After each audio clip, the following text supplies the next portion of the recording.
আকাশের সতর্কবার্তা তাই বলছে। আমেরিকার মাওয়াই দ্বীপ দেখুন, একটা জান্নাত, তাদের একটা বেহেশতের মতো তাদের অঞ্চল, পুড়ে ছাই ভস্ম হয়ে গেল। আর দাবানল যখন শুরু হয় সারা পৃথিবীতে শুরু হয়। এখন জাতিসংঘের পক্ষ থেকেও আমরা ক্লাইমেট চেঞ্জের বক্তৃতা তো শুনছি। এই চেঞ্জটা এমনি হয় না। পৃথিবী 2024 সালের ব্যাপারে সতর্কীকরণ এখনই আসতেছে যে একটা ভয়াবহ অগ্নিদগ্ধকারী একটা বর্ষ ফিরে আসতেছে। সোলার উইন্ড, সৌর ঝড় এগিয়ে আসতেছে। ভূমিকম্প সিরিজ তো আছেই, এদিকে দুর্ভিক্ষ এটা তো আছেই। আকাশ থেকে আসা শাস্তি সিরিজ, শাস্তি জমিন থেকে ভূমিকম্প ইত্যাদির মাধ্যমে আসা শাস্তি সিরিজভাবে সিলসিলা ওয়ার আসতেছে। আবার ওইদিকে রাশিয়া, ইউক্রেনের পিছনে প্রবল শক্তিধররা মিলে সেখানে আরেকটা পারমাণবিক যুদ্ধের ডামাডোল শুনতে পাচ্ছি। তো সব মিলিয়ে মানে আল্লাহর পক্ষ থেকে সতর্কীকরণের আর কোনো শেষ নেই, এতটা সতর্কীকরণ আসছে। কিন্তু নূহ আলাইহিস সালামের যুগে যা হয়েছে এই যুগে তাই হবে। মানুষ এটাকে কানে তুলবে না, বিশ্বাস করবে না। বিশ্বাস করবে তখন যখন মরতে পড়বে তখন। প্রিয় ভাইরা, তো নূহ আলাইহিস সালামের সময় বিজয়ের নমুনা দেখলেন। 70-80 জন আল্লাহর বলে বিজয়ী হয়েছেন, আল্লাহর শক্তিতে বিজয়ী হয়েছেন, নিজের শক্তি বলে নয়। শেষ জামানায় এখনো আল্লাহর কিছু বান্দারা তৈরি হন। এই কোরআনকে বুকে নিন, নবীর সুন্নাহকে বুকে নিন। কোরআন যা আপনার চরিত্র তাই হোক। আপনারা যারা আছেন, যে কজনই বুঝেন আল্লাহকে বুঝেন, আল্লাহর কোরআনকে বুঝেন। নবীজির কানা খুলুকুহু আল কোরআন, নবীজির চরিত্র ছিল আল কোরআন। আপনাদেরও চরিত্র হবে আল কোরআন, আপনাদেরও চরিত্র হবে আস-সুন্নাহ। আল্লাহ আপনাদের হাতে পৃথিবী তুলে দেবেন, যেই হন না কেন, আপনারা যেই হন না কেন। আল্লাহর ওয়াস্তে এমন কিছু আল্লাহর বান্দা শুধু আল্লাহ জানবে, আর কারো জানার দরকার তো নাই, আর কারো জানার দরকার নাই। আল্লাহ তো জানেন যে আপনি কি, আপনার হাতে আল্লাহ তুলবেন, আপনাদেরকে আল্লাহ নিয়ে আসবেন। পৃথিবীটাকে পবিত্র করতে হবে, শেষ কোরআনের নূর বিশ্বময় ছড়াতে হবে। সেই কাজ এখন সামনে আল্লাহ করাবেন। নূহ আলাইহিস সালামের বিজয়ের নমুনা দেখলেন। ইব্রাহিম আলাইহিস সালামের বিজয়ের নমুনা আপনারা তো জানেনই। তার সাথে কেউই নেই, ইব্রাহিম আলাইহিস সালামের সাথে তো কেউই নেই, একেবারে একা মানুষ। খালি তার স্ত্রী আর তিনি, এই দুইজন। কি হলো সেখানে বিজয়ের নমুনা কি? এতটা অসহায় ইব্রাহিম আলাইহিস সালাম, একা দেখে নমরুদ দুঃসাহসী ঘোষণা দিয়ে দিল, জ্বালিয়ে দাও। قالوا حرقوه وانصروا آلهتكم إن كنتم فاعلين। قالوا, তারা বলল, হাররিকুহু, ওকে জ্বালিয়ে দাও, অগ্নিদগ্ধ করে শেষ করে দাও। ওয়ানসুরু আলিহাতাকুম, তোমাদের মাবুদদেরকে নুসরাত সাহায্য করো। ইন কুনতুম ফাইলিন, যদি কিছু করার মানুষ হও, কিছু করার ক্ষমতা থাকে তো এটা করো। কতটা অসহায় হলে তাকে এইভাবে আগুনে ফেলে জ্বালিয়ে পুড়িয়ে শেষ করে দেওয়ার সিদ্ধান্ত তারা নিতে পেরেছিল? কিছুই নেই, ও কি করবে? তো একা একটা মানুষ, কতটা অসহায়। তো সত্যের সাথে একটা লোক যদি সত্যকে অন্তরে ধারণ করে, চরিত্রে ধারণ করে, আর কিছু লাগে না। দেখুন আল্লাহ কি করলেন, কুলনা ইয়া নারু কুনি বারদান ওয়া সালামান আলা ইব্রাহিম। আমরা বললাম, ইয়া নারু, হে আগুন, কুনি বারদান, তুমি হয়ে যাও শীতল। এটুকুতে থামলে, শীতল বলে আল্লাহ থামলে বরফ হয়ে যেত আগুন। সেদিন বিশ্বের মানুষ অগ্নিকুণ্ডে জায়গায় দেখতো বরফের কুণ্ড হয়ে গেছে, বিশাল বরফের খণ্ড। কিন্তু আল্লাহ পরে বললেন, না না না, অত বেশি ঠান্ডা আবার হয় না যে বরফ হয়ে যাবে। ওয়াসালামা, সালাম, শান্তিদায়ক শীতলতা, শীতল হও, যেটা শান্তিপ্রদ হবে। এয়ার কন্ডিশনের চেয়েও আরো air condition, Rabbani air condition, তো ওইটা হও। আলা ইব্রাহিম, আমার ইব্রাহিমের জন্য তুমি শান্তিময় শীতল হয়ে যাও। হয়ে গেল, আগুন তাকে জ্বালালো না, বরং পৃথিবীর সবচেয়ে শান্তির দিন সেখানেই। সেদিনকার সেই মুসলিম, সেদিনকার সেই আল্লাহওয়ালা, সেদিনকার সেই আল্লাহর পথের প্রচারক, ধর্ম প্রচারক ইব্রাহিম একা নমরুদের বিশাল বিশ্ব বাহিনীর উপরে, তার অগ্নি দেবতা যেটা সে পূজা করতো, সেই অগ্নি দেবতার উপরে, সবার উপরে একা বিজয় হয়ে গেছেন। আল্লাহ তার সাথে, যেহেতু আল্লাহ তো জয় দেন, বিজয় দেন। সূরা সাফের মধ্যে শেষ জামানার বিজয় তো এইভাবে আল্লাহ বলেছেন, লিইয়ুযহিরাহু আলাদ-দীনি কুল্লিহি ওয়ালাউ কারিহাল মুশরিকুন। আল্লাহ তাআলা চান, সিদ্ধান্ত নিয়ে ফেলেছেন যে তিনি লিইয়ুযহিরাহু আলাদ-দীনি কুল্লিহি, সমস্ত দিন ধর্মের উপরে তিনি ইসলামকে বিজয়ী করবেন। তিনি, মানুষ না, আল্লাহ বিজয়ী করবেন। লিইয়ুযহিরাহু আলাদ-দীনি কুল্লিহি, সমস্ত দিন ধর্মের উপরে আল্লাহ এই ইসলামকে বিজয়ী করবেন, তিনি সিদ্ধান্ত নিয়ে ফেলেছেন। ওয়ালাউ কারিহাল মুশরিকুন, মুশরিকরা যারা শিরিক করে তারা যতই এটাকে ঘৃণা করুক, তারা তো চাইবে না যে আল্লাহর এই নূর মানব জাতিকে জাহান্নাম থেকে মুক্তকারী, জান্নাতের পথে ধাবিতকারী এই মহাসাফল্যের এই কিতাব, এই আলো, এই জ্যোতির্ময় কোরআন বিজয়ী হোক। এটা কোনো শিরিককারী চাইতেই পারে না, তারা চাইবে না। তো কিন্তু তারা চাইলে কি না চাইলে কি, আল্লাহ একাই তিনি পারেন বিজয়ী করতে, সাহায্য করতে, একাই তাই করবেন। এমন শেষ জমানায় আমরা যে মাহদী আলাইহিস সালাম গল্প করি, শুরুতে তো মাত্র 313 জন, কিছুই নেই। নবীজি নিজেই বিস্ময় করেছেন, আল আজাব, আল আজাব, সহিহ মুসলিমের হাদিস। আমার আশ্চর্য হয় যে কিভাবে কি হলো। ইন্না নাসান মিন উম্মতি ইয়াউমুনাল বাইত লিরাজুলিন মিন কুরাইশ, বিশাল একটি আমার উম্মতের বাহিনী, একজন ব্যক্তি যে মক্কার বাইতুল্লাহ আশ্রয় নেবে তাকে মারার জন্য ওরা আসবে। হাত্তা ইযা কানু বিবাইদা মিনাল আরদি খুসিবা বিহিম, যখন একটা মরুপ্রান্তরে আসবে তাদের সবাইকে মাটির নিচে তলিয়ে দেওয়া হবে। একটা লোকের কি ক্ষমতা, সে মক্কায় বসে তার দিকে ধেয়ে আসা 70-80 হাজারের বিশাল সর্বাধুনিক সমরাস্ত্রে সজ্জিত বাহিনীকে মাটির নিচে নিয়ে গেল। কি দিয়ে? আল্লাহকে দিয়ে, আল্লাহকে দিয়েই নিয়ে গেল। হয়তো একটু হাত তুলেছে, আল্লাহ আমাকে মারতে এসছে, তুমি অ্যাকশনে যাও, তুমি ব্যবস্থা করো, আল্লাহ নিয়েছেন। এখন আল্লাহ ওয়ালা মানুষের দরকার, নবী ওয়ালা মানুষের দরকার, কোরআন ওয়ালা মানুষের দরকার, সুন্নাহ ওয়ালা মানুষের দরকার। কিছুই নাই, আপনি দেখবেন এদের কিছুই নেই, কিন্তু এদের সামনে সবাই হেরে গেছে। শেষ জামানা তো তাই হবে।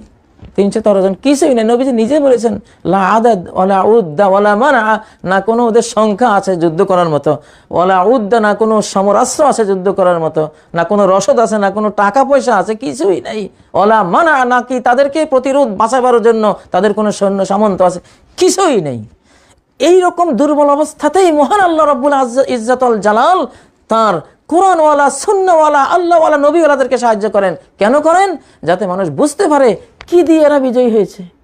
নিশ্চয়ই এক মাবুদের ক্ষমতা উনি করেছেন।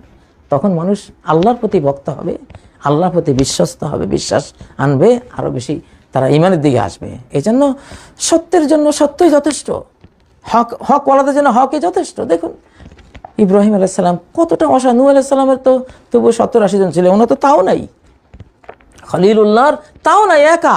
আল্লাহু আকবার। আর ওনার স্ত্রী তো কোথায় রয়েছে? আর তখনও তো ইসমাইল ইসহাকের জন্মই হয়নি, কেউ নেই। এরপরে দেখুন মূসা আলাইহিস সালামের কি হলো। মূসা আলাইহিস সালাম সেই বছরের পর বছর দাওয়াতি কাজ করতে করতে করতে, যাক ওনার গোত্রে 300-350 মানুষ ছিল, তাদেরকে নিয়ে তিনি পালাচ্ছেন, তিনি পালিয়ে যাচ্ছেন, জান বাঁচাবার জন্য চলে যাচ্ছেন। মূসা আলাইহিস সালাম 10-12 লক্ষ আর্মি, দুর্ধর্ষ বিশ্ব শক্তি নিয়ে ফেরাউন পিছনে ধাওয়া করেছে। আজকে শেষ, মূসা আলাইহিস সালামকে আজকে রাখবে না, তার জাতি যা ছিল আজকে সব ধরা থেকে নিশ্চিহ্ন করে দেবে। কিন্তু নিশ্চিহ্ন করতে গিয়ে নিজেরাই যে নিশ্চিহ্ন হলেন। মাত্র 300-350 লোক পালাচ্ছে, পালিয়ে যাচ্ছে জানের ভয়ে, কিছুই নাই।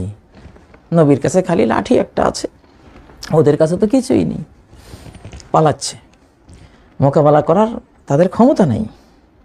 লাঠি দিয়ে মূসা আলাইহিস সালাম পারেন, অনেক কিছু করতে পারেন, কিন্তু সেটা তো দুনিয়াতে আল্লাহ তাআলা ওই নিয়মে কাজ করেন না। বান্দাদেরকে তাদের এখানে যা আছে ওই সামর্থ্যের ভিতরে কাজ করার তিনি ব্যবস্থা করেন সাধারণত। তো দেখুন কি হলো, এটা তো জানেনি। সূরা আশ-শুআরা, সারা কোরআনে এই কাহিনীটা আল্লাহ তাআলা ব্যক্ত করেছেন। তো وَأَزْلَفْنَا ثَمَّ الْآخَرِينَ وَأَنْجَيْنَا مُوسَى وَمَن مَّعَهُ أَجْمَعِينَ ثُمَّ أَغْرَقْنَا الْآخَرِينَ আমি লোহিত সাগর পারে নিয়ে আসলাম অন্য দলটাকে, ফেরাউনের দলবলকে, লক্ষ লক্ষ আর্মি, দুর্ধর্ষ সমরাস্ত্র সহ তাদেরকে নিয়ে আসলাম। আর আনজাইনা মূসা ওয়া মাহু আজমাইন, মূসা তার সাথী যারা ছিল সবাইকে আমি মুক্তি দিয়ে দিলাম, আর অন্যদেরকে ডুবিয়ে দিলাম, সলিল সমাধিতে শেষ করে দিলাম। 313 জন, 313 জন, আর হলো 10-12 লক্ষ আর্মি, গোটা রাষ্ট্র শক্তি 313 জনের সামনে শেষ। শেষ জামানায় এরকম হবে, এরকম একটা দল থাকলে হলো। এতগুলি আউলিয়া আল্লাহ, 313 জন আউলিয়া আল্লাহ, আল্লাহর ওলি, আল্লাহ ছাড়া যারা কিছুই বোঝে না, যারা মনে করে এই পৃথিবী আমার সাথে থাকবে না, আমার এই বাড়ি আমার সাথে থাকবে না, আমার এই শক্তি আমার সাথে থাকবে না, আল্লাহ থাকবেন। আগেও আমার কিছু ছিল না, আল্লাহ ছিলেন, পরেও আমার কিছুই থাকবে না, আল্লাহ থাকবেন। এখনও যেগুলি দেখতেছি এগুলি মরীচিকা, কিছুই থাকবে না, এগুলি থেকেও নাই, কি করবে আমার। নিদানকালে দেখা যায় লক্ষ লক্ষ আর্মির মালিকও মরে যায়, ওরা কিছুই করতে পারে না, কিছুই করতে পারে না। আমাদের কি করতে পেরেছিল তার 10-12 লক্ষ আর্মি? কিছুই করতে পারেনি। প্রিয় ভাই বোনেরা, আখেরি জামানার বিজয়টা এমনই হবে, অল্প কিছু আল্লাহওয়ালা, কঠিন আল্লাহওয়ালা, একেবারে মুহাম্মদুর রাসূলুল্লাহ সাল্লাল্লাহু আলাইহি ওয়াসাল্লাম তার সাহাবাদের মতো, এবং যেটা হাদিসে পাই ইমাম মাহাদিদের মতো, একেবারে আল্লাহওয়ালা কিছু। হ্যাঁ, এদের একটা কথাই ক্ষেপণাস্ত্র, পৃথিবীর সমস্ত অ্যাটমিক পারমাণবিক ক্ষেপণাস্ত্রের যে ক্ষমতা, ওদের একটা দোয়ার ক্ষমতা ইচ্ছে বেশি, এতটা তারা আল্লাহর বলে বলিয়ান। তো দেখুন তালুতের বাহিনী, আমাদের শেষ জামানার যেটা হবে, তালুতের সেই কাহিনীটা এখানে সূরা আল বাকারায় আল্লাহ তাআলা উল্লেখ করেছেন। তো এখানে তালুত বাহিনীর যে জয় পরাজয়ের কথা আছে, তালুতের সাথে ছিল মাত্র 313 জন, ছিল 1 লক্ষের মতো লোক ওনার, কিন্তু ওরা ওই যে একটা নদীর মধ্যে, একটা নদী পার হতে হলে কেউ ওই নদীর পানি পান করতে পারবে না, ইল্লা মানিক তরাফা গোরফা, 1 কোষ, শুধু 1 কোষ পানি নিতে পারবে, এর বেশি না। এর বেশি নিলে সে আর এই দলের সৈনিক হিসাবে সে থাকতে পারবে না, তাকে বিদায় করে দেয়া হবে। তো এটা এটা এটা ঘোষণা করেছিলেন তালুত। 1 লক্ষ বাহিনী নিয়ে নদী যখন পার হতে শুরু করলেন, তখন 1 লক্ষের মধ্যে সবাই পেট ভরে পানি পান করে নিল, মাত্র 313 জন এমন টিকলো যারা পানি পান করলে 1 কোষ পান করেছে, না হলে পান করেইনি, সবর করে চলে গেছে। তো এখন এই 313 জন কি আছে বলুন? কিছুই নেই। জালুত দুর্ধর্ষ মহাবীর রণবীর, 1 লক্ষাধিক বাহিনী তার সাথে। এই 313 জন যখন যুদ্ধে গেল, দেখা গেল 313 জনের হাতে লক্ষাধিক বাহিনী নিয়ে জালুত পরাজিত হয়ে গেল। তাহলে এই 313 জন কি ধরনের লোক? এরা এক একজনই 1 কোটির সমান, আধ্যাত্মিক, ইমানিক, আমলিক, চারিত্রিক পাওয়ারের মানুষ। আল্লাহু আকবার, প্রকৃতির শক্তি তো এখানেই। কাম মিন ফিআতিন কলিলাতিন গালাবাত ফিআতান কাসীরা, কত ক্ষুদ্র দল, মুষ্টিমেয় দল বিজয়ী হয়েছে বিশাল দলের উপরে, কি দিয়ে? বিইজনিল্লাহ, আল্লাহর অনুমোদন ক্রমে, তার নির্দেশে, তার ফরমান মতো, তার আদেশে ছোট্ট দল বিজয় হয়ে গেছে। সব কিছু উপরে, নিচে কিছুই নাই, নিচে কিছুই নাই। নবী সাল্লাল্লাহু আলাইহি ওয়াসাল্লাম বদর যুদ্ধে 313 জন, কি আছে সেটা আরেকটা নমুনা, আমাদের নবীজির নমুনা। কিছুই নাই, 2-3টা ঘোড়া, উঁটে বা কয়টা আছে, অস্ত্র তো নাই বললেই চলে। দুর্দান্ত 1000 আবু জাহেলের বাহিনীর উপরে তারা বিজয়ী হয়ে গেলেন।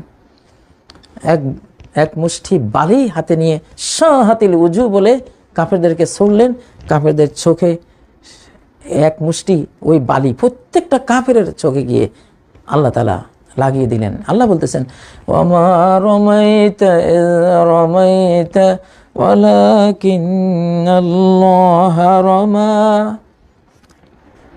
ওই বালি তো বাহ্যিক তুমি মেরেছো মুহাম্মদ, তুমি মেরেছো, কিন্তু ওই চোখে 1000 সৈনিকের চোখে মারলো কে? তুমি তো যেটা মেরেছো একজনের চোখে পড়তো। তা যত দূর থেকে মেরেছো অত দূরে তো বালি যাওয়ারও কোনো প্রশ্ন আসে না। তুমি মারলে 3-4 ফুট হয়তো সামনে যাবে, কিন্তু এটা কিলোমিটার অতিক্রম করে কিভাবে 1000 কাফেরের চোখে সমান তালে পড়লো। কিভাবে এই কাজটা, এই নিক্ষেপণটা কে করেছিল?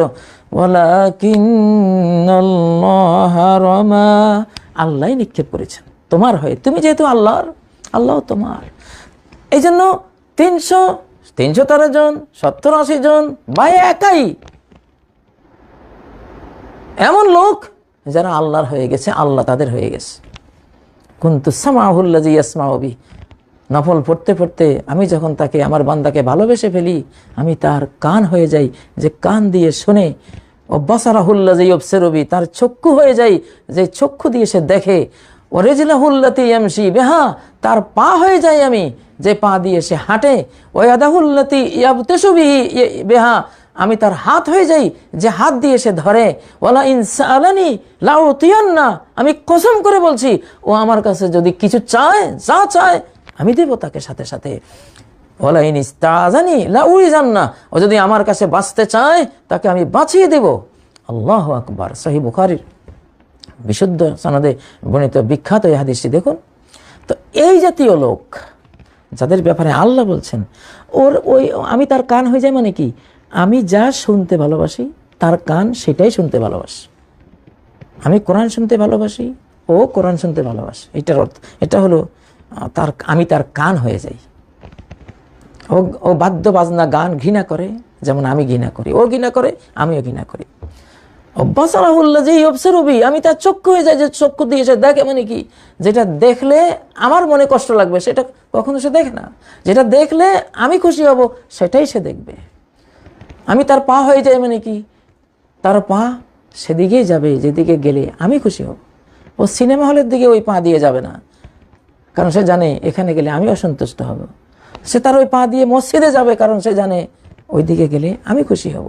ওই পা দিয়ে যুদ্ধের ময়দানে যাবে, কারণ সে জানে এখানে গেলে আমি খুশি হব। এটাই অর্থ। আমি তার হাত হয়ে যাই যে হাত দিয়ে সে ধরে, যেটা ধরলে এই হাত দিয়ে যা করা আমি পছন্দ করি তা সে পছন্দ করে। এই ধরনের লোক যারা হয়ে যেতে পারবে এই যুগে, যে কয়েকটা নমুনা আপনাদের সামনে দিলাম, এরাই ইনশাআল্লাহ, যেহেতু শেষ জামানা, এখানে শক্তির ভারসাম্যটা একেবারে নাই।